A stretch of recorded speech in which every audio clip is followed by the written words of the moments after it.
Putting your life back together starts with putting yourself back together. And one of the most fundamental ways that we can take care of ourselves is through our health. And that's why I say that health and fitness saved my life.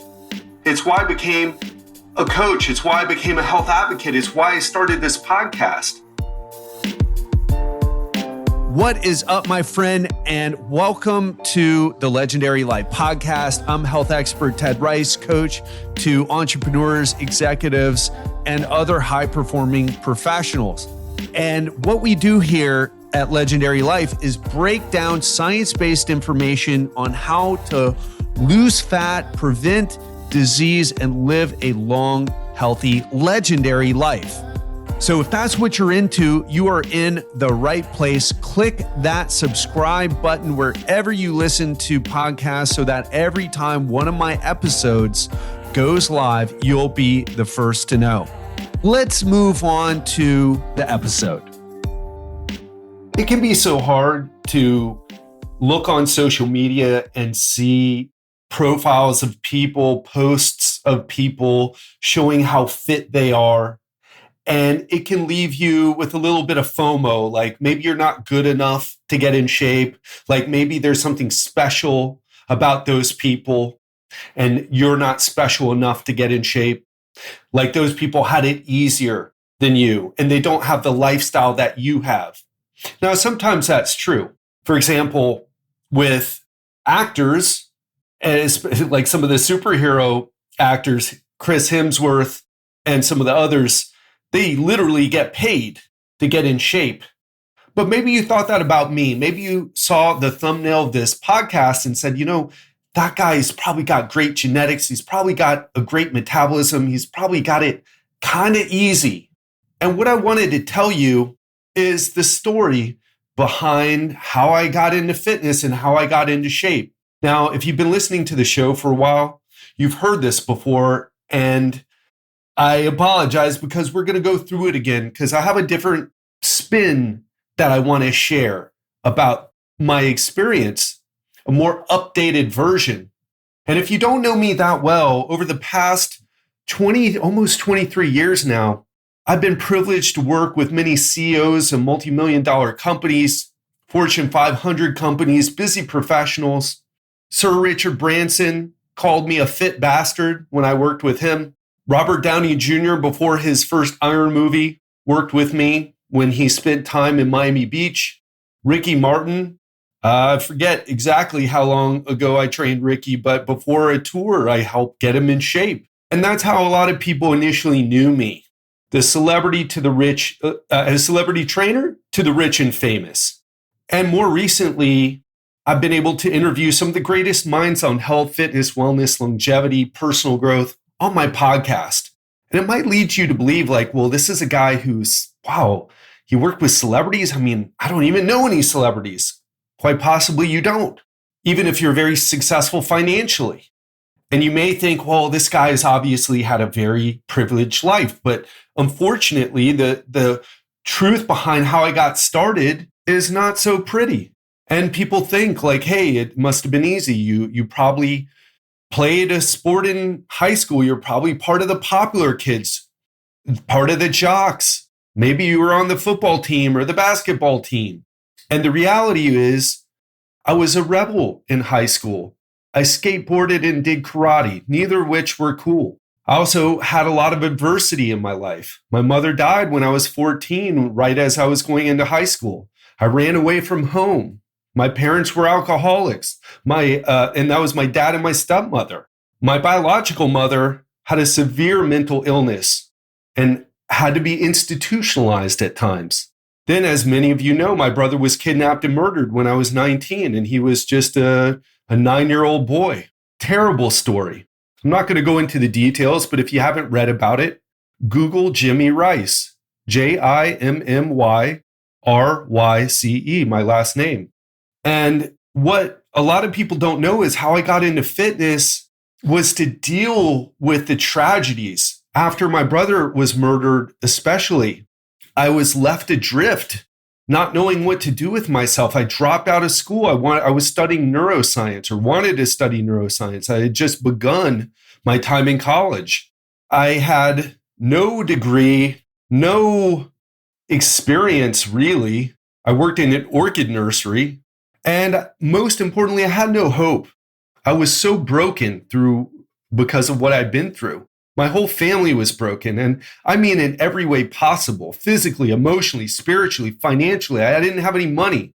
All the things that I believed about the world, the good things, were all shattered. And I was in a deep, deep depression. And what got me out of it was focusing on my health. I started to make a really simple connection. Luckily, I had been involved in sports, like I was skateboarding and doing karate, although I never took it seriously, and drank alcohol and smoked marijuana as much as I exercised. But I remembered like I had some connection there, like, oh, well, this is something that I felt fun doing. I felt like I had a good time doing. And in high school, I also took gym as an elective. But I did it to meet women and to feel less like a loser. That's how I started in fitness. And then now I revisited it after my brother's murder as a way to put my life back together, because putting your life back together starts with putting yourself back together. And one of the most fundamental ways that we can take care of ourselves is through our health.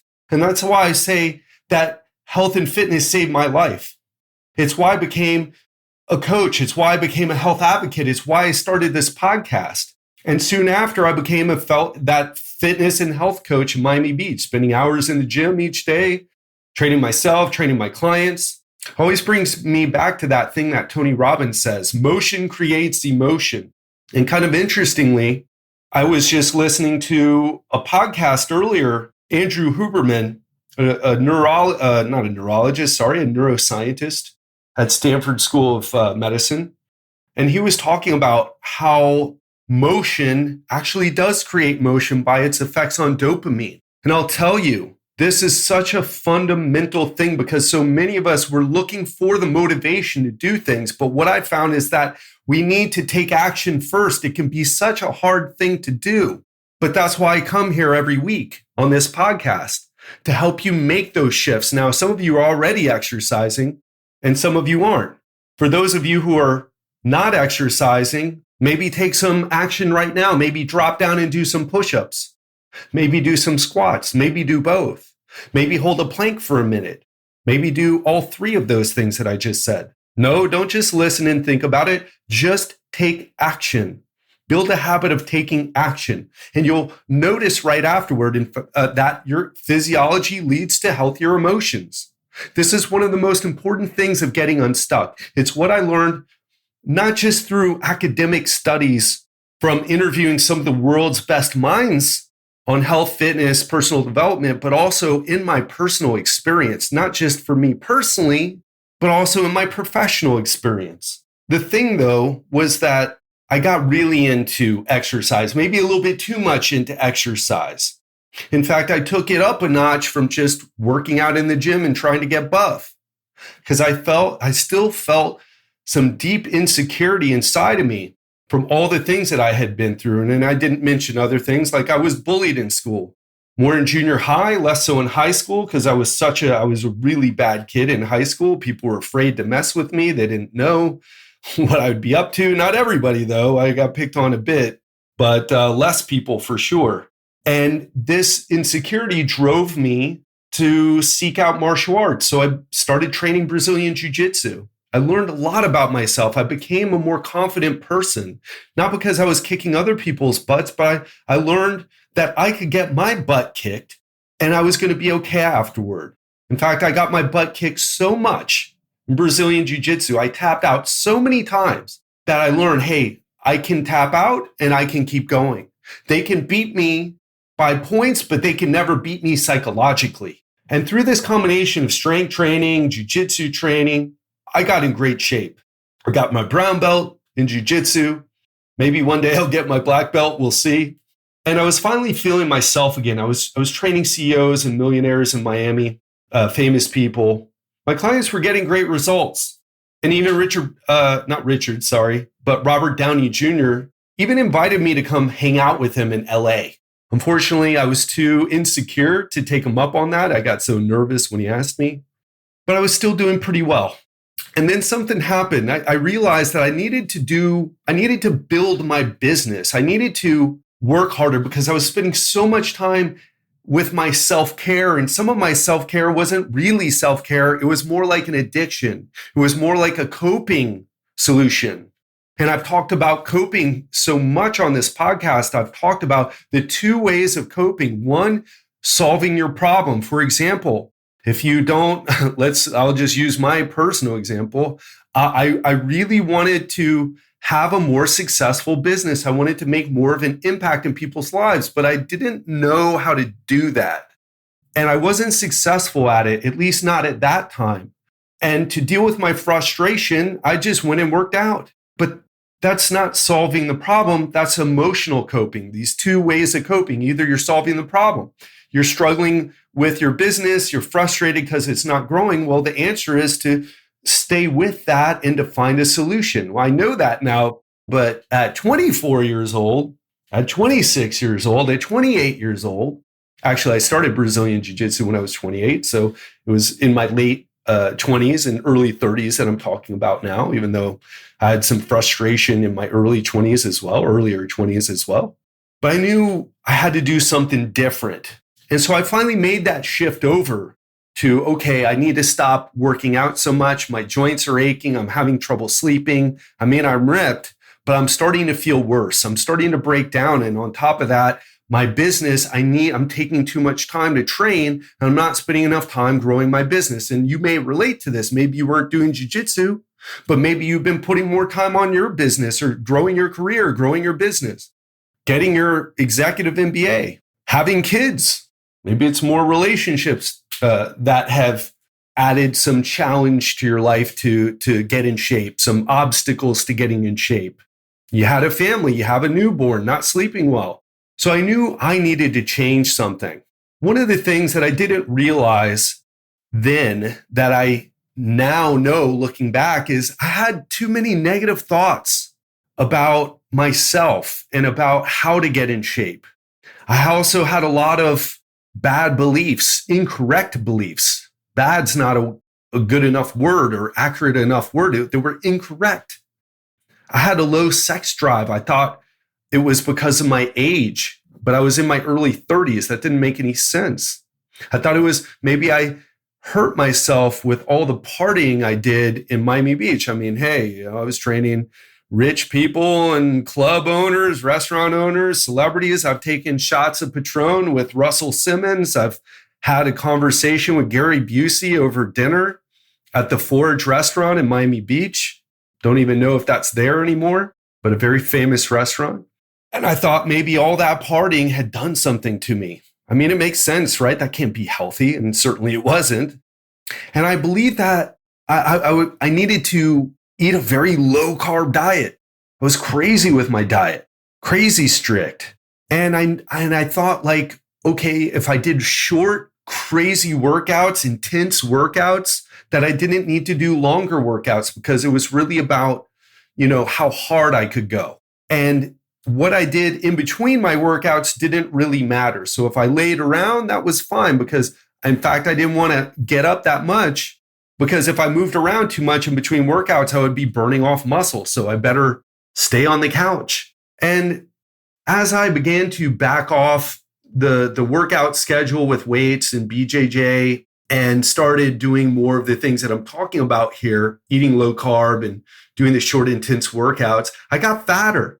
And one thing I didn't realize at the time, but as I made more money, I was also going out to eat more and I was drinking alcohol more to deal with my stress. Very common, actually more common with men, according to statistics at least, although woman wine culture is quite popular as well.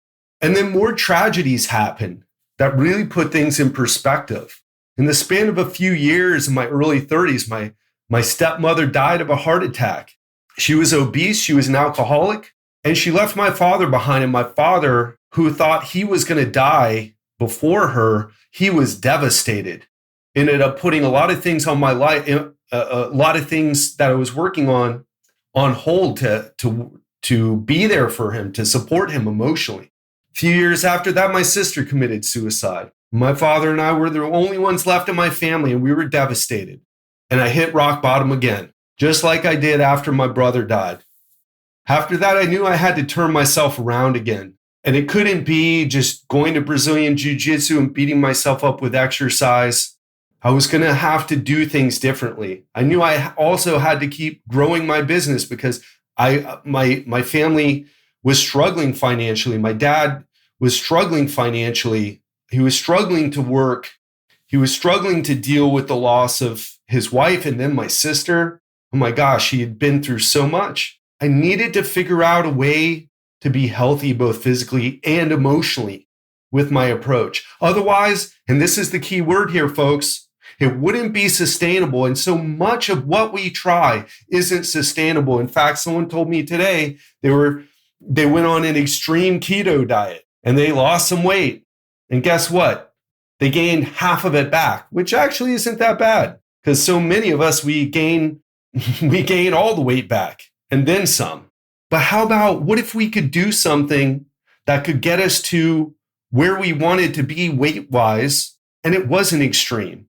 We didn't have to feel like there was this emotional burden and restriction and giving up our favorite foods and having to kill ourselves in the gym. What if we could take an approach like that? That's what I was interested in.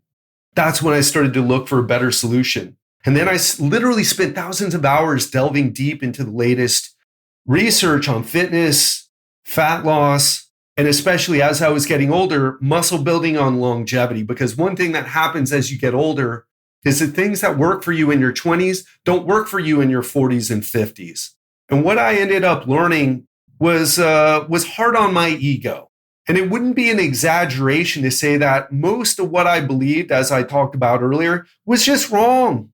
It wasn't right. It was incorrect, especially when we added the psychological component to it. You can't cut out your favorite foods forever. You're going to lose that battle. And the truth is, if you're like me and you like traveling and you like eating in restaurants, then you need an approach that works with that. And if you have kids, if you have a business, if you have a busy career, spending hours and hours and hours in the gym trying to out-train your diet is not the right way to go. And the last thing is that if you want to get into great shape, you also don't want to make sure that you have to take away from your relationships and your business or career to do it. Everything should be synergistic. Now, of course, there's some sacrifices involved, but everything should get better. And I know that seems like a lot to ask for, but I think that's what we should ask for. In fact, my clients end up making more money. Their relationships get better as they take care of their health. And one of the things that we learn is that self-care or exercise or taking care of your health is not something you do after your to-do list is all checked off. It needs to be on your to-do list. Oh, well, that sounds good, Ted, but that's a nice thing to say, but that's not reality. Well, here's some reality for you. Getting sick will force you to take time off. Having your first heart attack will force you to take time off. Coming down with a diabetes diagnosis will force you to take time off from your family, from your work, from your career, from your goals in life, from the things that you want to do. Because I want to tell you here, even if you have a lot of aches and pains, there's a way to get in shape. I'm in pain every day, unfortunately, from some of my mistakes from weightlifting and training jiu-jitsu so hard. But guess what? I know how to work around it. There are ways to work around it. There are ways to get the energy back that you felt when you were younger. There's a way to feel 10 years younger. Everyone thinks I'm 10 years younger, and I feel better than 20 years ago. Well, let's not say I do actually feel better than 20 years ago, but let's say in every way, except for the hair on my head, I feel better than I did at 30, 14 years ago. I also learned that I can do it and run a successful business and enjoy my life, do fun things, have great relationships. You don't have to give those things up. And some of the things that I'll talk about more in the near future is I've tried some extreme diets. One thing I tried before I tried the extreme dieting approach was I tried to outtrain my diet. And in 2016, I was doing double workouts. I was like, hey, listen, I'm not seeing the fat loss results I want, so I know what I'll do. Real smart, right? I'll work out twice a day. Guess what? I suffered the most catastrophic injury I've ever had in my life. I had a herniated disc. I could not walk. Literally could not walk. This isn't an exaggeration. This is like, oh, you could walk, but you're kind of limping. No, I could not walk. For 2 months, I went to therapy every day. After I injured myself, trying to do 2-a-days, I would drag my left leg and then I would have to lay on the ground. I would literally lay on the floor in the elevator on the way to the physical rehabilitation center that I was going to. And people would, hey, are you okay, man? I'm like, yeah, I'm all right. But I had to get myself there somehow. Let me tell you that took away from my business. Couldn't even work for months. And then when my clients saw me, I was still limping. I was dragging my left leg. I couldn't even walk right. That was at the end of 2016. And guess what? I'm still dealing with it now. All because of that stupid idea that I had and took action on to work out twice a day. Luckily, most of you don't have time to do it. That's an example of working hard, but not smart. An extreme example, but a good one, I think. And after that, I realized now I got to deal with my nutrition. But since I was such an idiot, I tried some extreme approaches. Ended up in the emergency room one night with panic attacks. And what I learned was some people get panic attacks when they drop their carbs too low.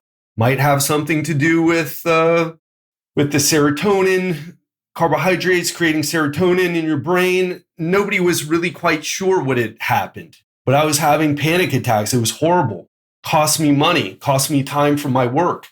Hopefully you're not making dumb decisions like me, but I want to bring you back to what we talked about initially. If you've ever looked at me and said, oh man, that guy has it easy. He figured it out. It's easy. He's had this going for him. He's probably always looked like that. These are some of the things that I haven't talked about, don't talk about as much. Guess what? You think I do extreme approaches with my clients? No. Do you think I tell them to work out twice a day? No. And if they bring it up, I tell them this story. I don't say, hey, it doesn't mean it's going to happen to you.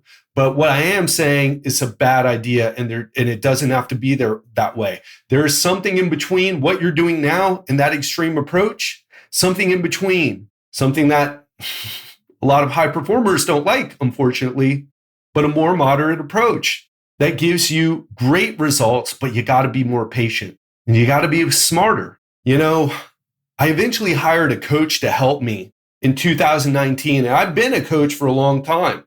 And I had wanted to. I wouldn't say I was the person that was like, no, I don't need no coach, because I had always had coaches. That's how I got great at jiu-jitsu. I became not a world champion, but the Florida State champion, because I would work with, I won a bunch of tournaments, including the Florida State championship, because I hired my jiu-jitsu coach to do one-on-one sessions. And guess what? It worked. I also hired people to tutor and teach me things. I went to seminars. But at the time, I like spending money on material things, designer clothes, my BMW, eating at restaurants. And I used to say I just didn't have the money to hire a coach to get me to the next level. But in 2019, I took the plunge. I made the decision and took the plunge, made it happen, got into the best shape of my life that I've ever been in up until that time. I got in better shape afterwards. But when I did it in Bangkok, which is where I was living at the end of 2019, or in Thailand, where I was for most of 2019, and hired him halfway through, I mean, it changed everything for me. And I kind of, at that point, I already even knew what to do, but I was having trouble because I was in Thailand and I didn't know how to get in shape. I knew how to get in shape when I was in America, and I went shopping at Whole Foods and Publix, which is the supermarket that we have down in Florida. It was easy, but now I'm in Thailand and I'm eating khao soi and pad thai and a bunch of other things that I don't even remember the names of, but taste absolutely delicious. And when's the next time I'm going to be in Thailand? I'm going to not eat the delicious food there, the mango and sticky rice, just because I'm trying to get lean. I wanted to do it all. I thought there was a way to do it, and my coach actually helped me do it. And what I realized was there were kind of 4 rules to making this work, and I want to share them with you. The 5 rules of body transformation. And so if you've been struggling to get into the best shape of your life, I want you to listen up, maybe even take some notes, because these 5 rules that I'm going to share with you, they can get you results even if you failed countless times in the past. In fact, especially if you failed countless times, because those failures are actually experience. As I like to say, failure isn't the opposite of success. It's part of the path to success.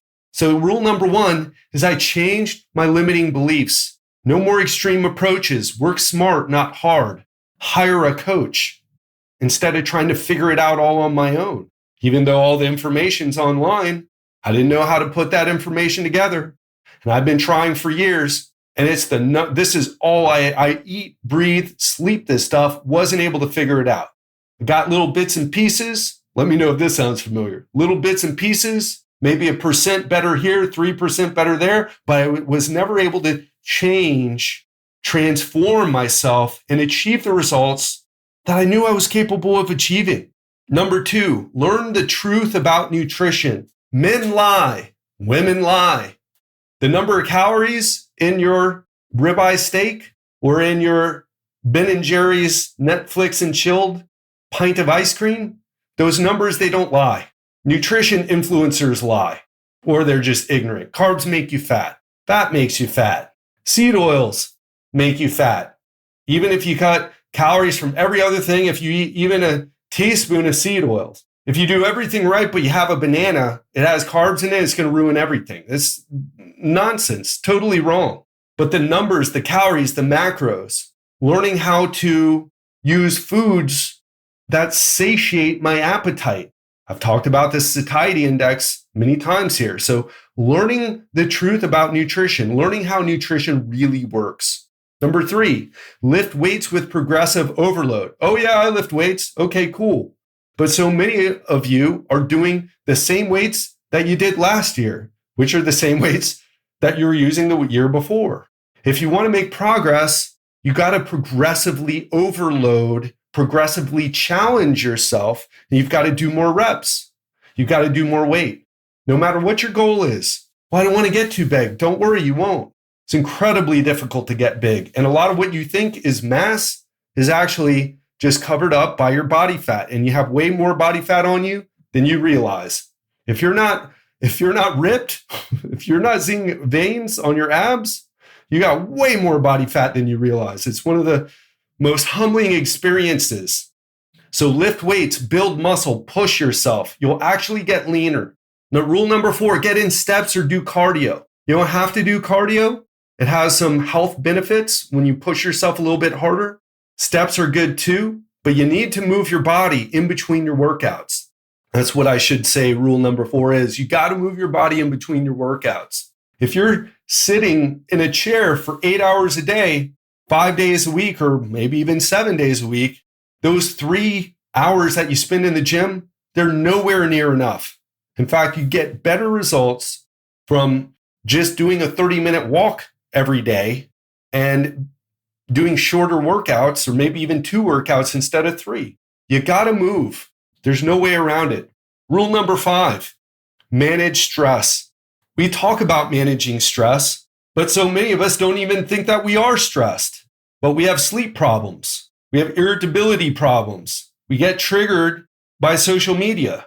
We feel bad about the direction the world is going in, maybe the country's going in. That's stress, folks. Stress affects sleep, or if you're staying up having a good time, that makes you more stressed the next day, or at least it can over time. Maybe one night out, that's just amazing, spending it with your friends, and you're like, wow, what a great night out. But if staying up late on the regular is something you do, it raises stress hormone levels. We need to learn how to manage stress. If you've ever said to yourself, well, I'm not that stressed, and then you go on vacation and you feel better, then you were stressed. You just have a lack of awareness about it.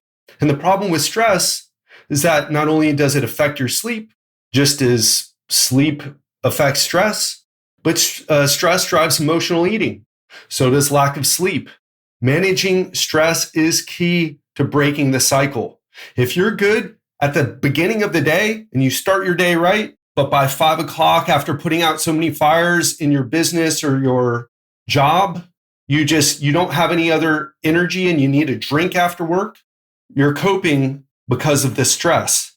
And alcohol actually increases stress too because it affects your sleep. Not wrong to drink, but if it's your thing, need to evaluate that. That is not how to handle stress appropriately.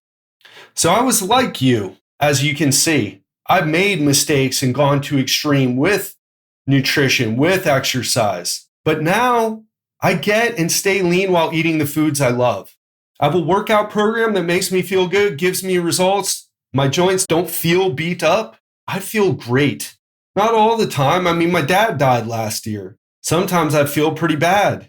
But it's not because I'm destroying myself in the gym or beating myself up when I try an extreme approach and then it doesn't work.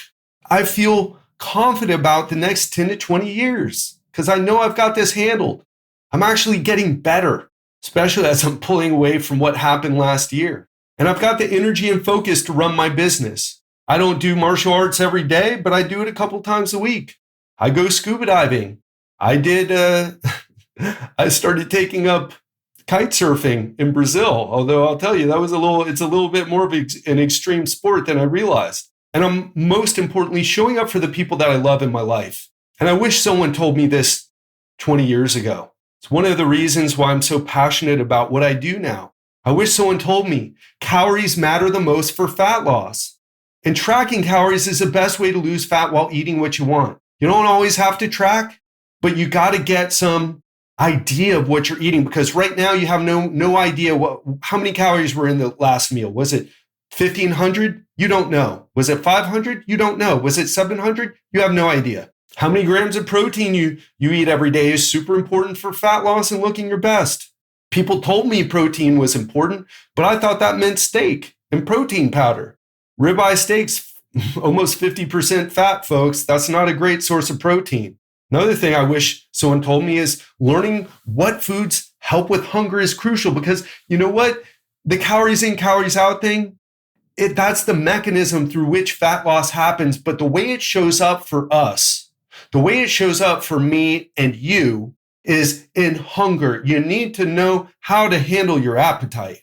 And if you don't know that certain foods like croissants are terrible for satiating your hunger, but foods like potatoes are great for hunger. And I didn't say French fries and I didn't say potato chips, but say baked potato with some salt and pepper, maybe a little bit of butter, a little bit of olive oil, whatever you're into.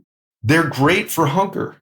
And resistance training with progressive overload is key to getting a lean and muscular body. It's not about doing the cool workout. You don't need the fancy drop sets or shoulder trisets or any of that nonsense. You need to make sure that you're lifting more weight or doing more reps and or lifting more weight over time with the exercises that you're doing.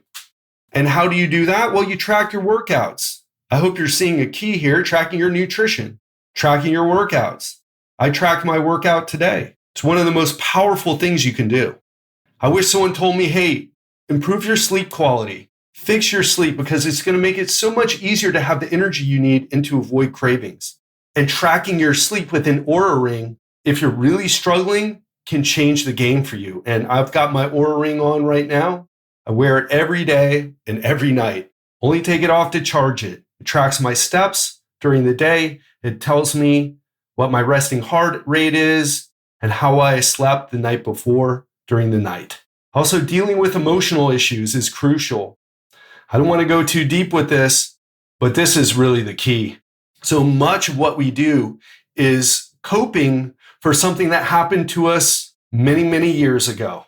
And we think we're in the driver's seat, but it's really the unconscious. And working on these with cognitive behavioral therapy, breath work, There are many other things. I had a conversation today with a friend of mine who came back from 6 days in the jungles of Peru drinking ayahuasca. It's not that ayahuasca is the thing to do. In fact, for most people, I don't think it's appropriate at all.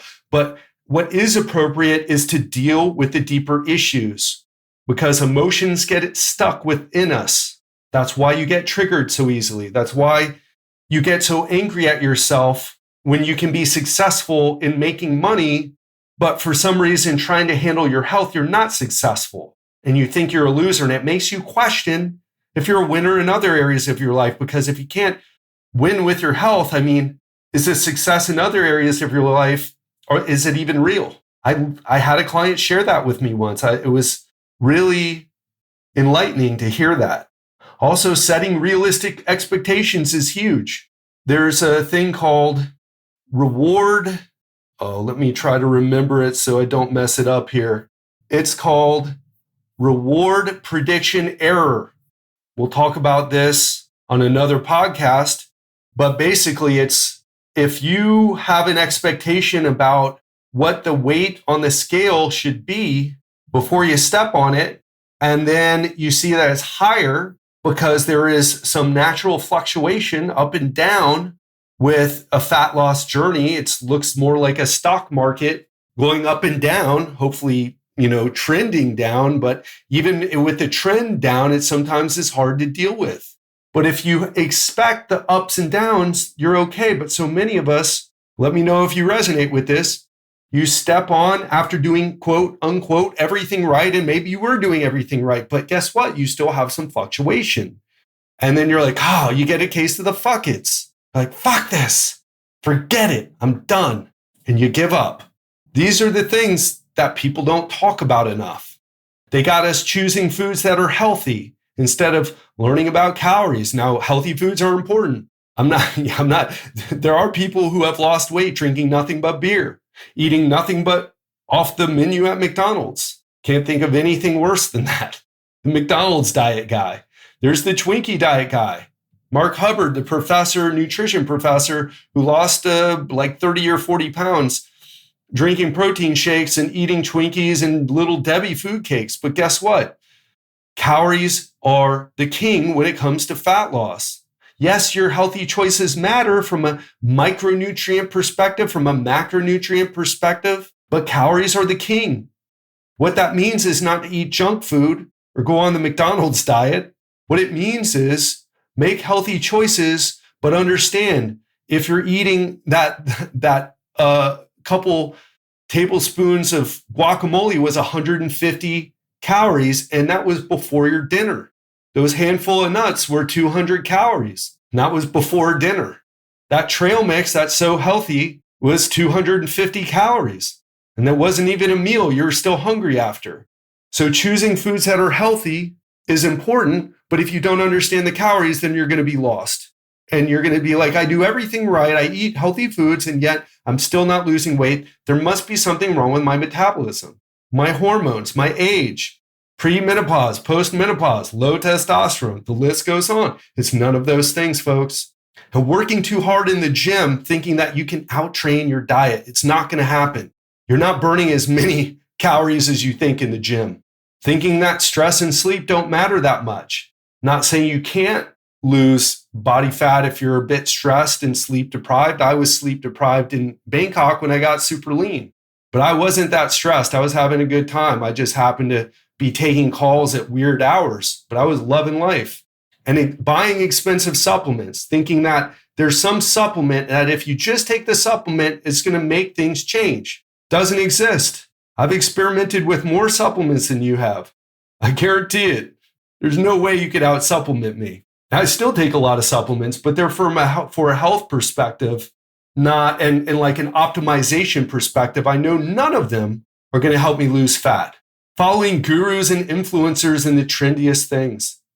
The more, I'll tell you a secret, the more popular someone is, the more likely that what they're teaching is not right, because you know what they're good at? Marketing. Oh, but they got some great weight loss results. Yeah, okay. That's easy. Give someone a cabbage soup diet. They're going to lose weight. Make them eat nothing and make them get rid of all the carbs in their life. So they're just eating cauliflower and being sad. They'll lose a lot of weight. They won't keep it off though, unless they stay that way for the rest of their life. So listen, what I'm trying to say here is that after all the things that happened to me, after all the roads that I went down, I still was successful. I still came out of it better than I went in. I wish I had someone like me setting me straight. And that's part of what I do here. Because there's other things I could do, folks. I could be in sales for a high-ticket business coaching program for personal trainers. I could sell that so easily, and I would make money, and I would never have to do any podcasts. Wouldn't even have to find the clients. There's so many businesses online that are doing well, and they need salespeople. In fact, that's what I would do if I weren't doing this. I would make a couple of make six figures, mid six figures, selling things, and not worrying about trying to change lives. But I'm here because I want to change your life, because I know you can do it. And the best part is you don't need to go through what I went through, and you don't need to do it alone. You can save yourself 20 years of trial and error and work with someone that's coached people like you and already know how to get you there in a smarter and faster way, because you don't want to spend another decade trying to figure this out on your own. Especially if you're a high achiever, you got better things to do. You've got kids to spend time with, husband or wife, girlfriend or boyfriend. And I don't want you to have another summer not feeling confident in your own skin and taking your shirt off at the pool, getting into your bathing suit, because it doesn't need to be that way. And I'll tell you, most of all, you owe it to your family and your loved ones to get in shape. We say we do everything. I talk to people, they say, I do everything for my kids. I put them in private school. I take them to sports. It's like, yeah. And you know what you're telling them? You know what you're really showing them? You're showing them that mommy and daddy care a lot about you, but we don't care enough about ourselves, and we don't take care of ourselves. And you know what they're going to grow up to do? They're going to grow up and do the same thing. They're going to pay for their kids and do everything for their kids as their health falls apart. And the cycle is going to be repeated over and over and over. And I want to tell you something else. Sometimes we wonder, is all this work, all this, oh gosh, thinking about getting in shape, it's just so frustrating. It's just, is it really worth it? It is the number one thing that I've done in my life that I'm pleased about. I've had business success. I've had success with, many different things, many different achievements, working with some of the coolest people in the world, interviewing, having a top-rated podcast, all these things. But you know what? Focusing on my health, knowing that I'm looking forward to the next decade because it's going to be amazing, because I'm going to have the ability to do all the things that I want to do. And I'm not going to be spending time in the doctor's office any more than I would need to. It's just incredible. Trust me, it's the best feeling in the world, because something that happens to us as we get older, tell me if you don't resonate with this, you start to feel like, I'm over the hill. I'm just a fat, if you're like me, balder version of the person I used to be. I used to feel that way. Now I don't. I still feel balder, if I'm honest. I'm like, whoa, the hairline keeps disappearing. But you know what? I look in the mirror, I'm like, man, I look great. I feel great. And I can't control my hairline, but I can control how I take care of my body, and you can too. And that is it for today's episode. Hope you enjoyed it. Have a great one, and I'll speak to you on the next episode. Are you a busy professional who's crushing it in your career or in growing your business, but you're struggling to lose weight and transform your body while fitting in your social life as well as your work obligations? If the answer is yes, well, let me help you get into the best shape of your life while thriving in your business. Go to legendarylifepodcast.com/apply and schedule a 15-minute strategy call with me today.